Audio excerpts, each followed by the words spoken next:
talk about some of the impacts of security breaches. There's a financial impact. These aren't cheap.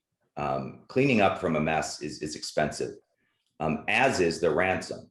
If folks are paying ransom, to get their data back. A lot of times you'll see, the Colonial Pipelines of the world and the large hospitals and the universities. I mean, they've got the wherewithal. A lot of times you'll see them, pony up the money to pay. But for small businesses, they don't have that kind of cash on hand. And so the financial implications can be devastating. It's a big time sink. You're going to spend a lot of time and a lot of effort recovering from this. And it's going to be stressful. You're not going to know, are they still in there? Are they not in there? If we cleaned it up, those are all the things that are running through your head. So as you're going through this, it's a ton of stress on a business owner. Is my business going to be impacted? How's it going to be impacted? There can be bad and negative PR that comes out of it.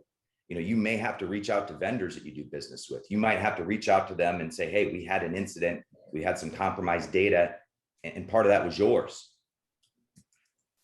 That could be bad for business as well. Data loss is common.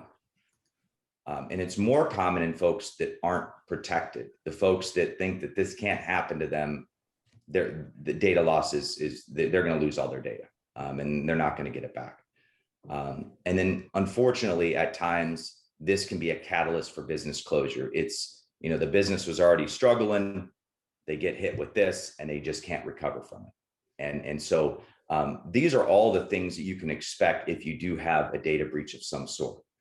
And it's important that you have the right team backing you up, a skilled team that's operated under these circumstances and knows how to recover from these. Not only knows how to recover, but knows how to protect you in the first place. It's a two-part process.